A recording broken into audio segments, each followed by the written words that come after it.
You know, for those of you that like to fish for small fish, and I love to fish for panfish and stream trout, using these rods is ideal. The one that I'm using is called the Avantis. It's made by Rapala. And these rods are usually short. They're like 5 feet or under.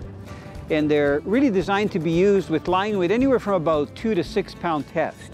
So we're maxing them out. We've actually got 6 pound braid, which is like 1 pound monofilament diameter line. So that looks like a better fish. We can't horse them. I think it's probably going to go 4 or 5 pounds. Nice fish, beautiful colors. You know, you're probably wondering, what are they doing fishing for sheepshead? For those of you that have caught sheepshead accidentally, I'm telling you what, they're great game fish. This morning we were playing around with smallmouth bass, and we thought for a change, we'd come up here and just have a fun with these ultralights.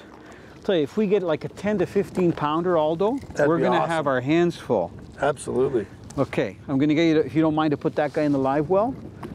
Now, the reason I've got my sunglasses on is not to look cool. We're using this thin diameter line with this wind and the reflection of the water that I said to Aldo earlier, because I wasn't wearing sunglasses, I can't see the line. So believe it or not, the sunglasses really help to watch the line. And that's important because we're in 26 to 30 feet, and we want to make sure that these jigs are just bouncing on the bottom. These rods are very soft, so when I set the hook really hard. So I would call the technique that we're doing fun. Actually, it's like finesse fishing for walleye. That's exactly what it feels like. When you hook them, they feel like walleye. Yeah, that's what walleye feel like when you get them, you know, in deep water like that. You know, we're running 2 Humminbird sonars, a 78 at the front and an 1100 series on the console. And they're nice because they're color and you see all the detail, and the fish are just stacked down there. So I'm not sure why these sheepshead are down there, because there's lots of water here, and usually sheepshead are in shallow water, but they're down almost 30 feet.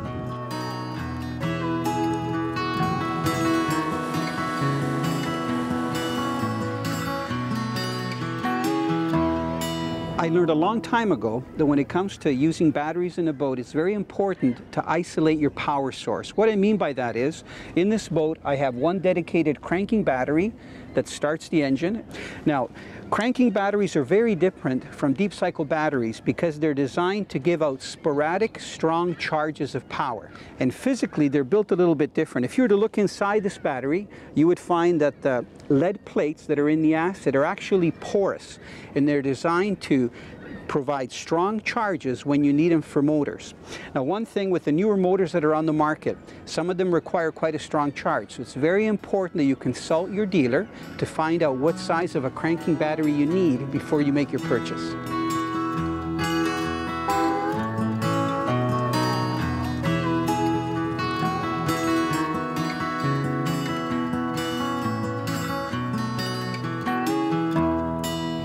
Okay, now you're kicking my butt.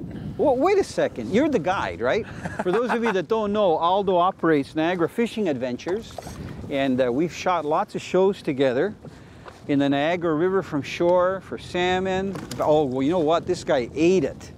Wow. Fishing for salmon and trout, everything. You know, this is kind of interesting, fishing up here. I'm trying not to interrupt you so that you can concentrate on catching fish. Now look, you know, you talk about scented grubs that are on the market. Look at the way the sheepshead just inhaled that tube. It was right down in his mouth. They actually have ideal mouths for hooking because they're very tough. They don't have teeth per se. These sheepshead actually have grinders in their mouth, and they have a gizzard, just like some fowl do, like chickens. So they eat a lot of crayfish, crustaceans, and even mollusks on the bottom, Aldo. And instead of having teeth, sharp teeth, they actually grind them to digest them, you know? So they're a very interesting fish. I think that's one of the reasons why they have such nice, firm flesh. They don't need, they taste so good, too. Well, they don't eat a lot of bait fish, you know, like game fish, like trout and salmon and stuff. I'll tell you what, Aldo, I don't think I'd be hooking up fish without these glasses on. I'm going to put mine on. Maybe it's going to help me a little bit. It's watching the line, and then it's setting the hook, not when you feel the tap, because I think that's when they've already let go of it. It's when you feel the weight, slight weight on the lift, and then you set the hook. Now, you know, when using ultralights like these, it really helps to have the right size reel match to it. So the reels that we're using are ultralight reels. This particular one is one of the smallest ones that Rapala make. They're actually designed for people to use when they're ice fishing because they're nice and small. Fisher girl!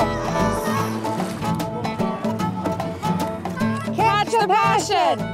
Before you start fishing with your spinning outfit, it's very important that you set the drag right. Now, on this particular spinning reel, the drag is at the front. Some spinning reels have the drag on the back. It's just a small knob. Now, the drag is very important. It's like a clutch or a brake, and it determines how much line can come out at any time when it's under torque or when a fish is pulling on it or you get stuck on the bottom. If the line is too tight, it can break. If the drag is too loose, you won't get the hook into a fish. So it's very important to set the drag right. Kate, why don't you show viewers how you're supposed to set the drag properly? Sure. Well, most people actually go under here by the line. Yeah.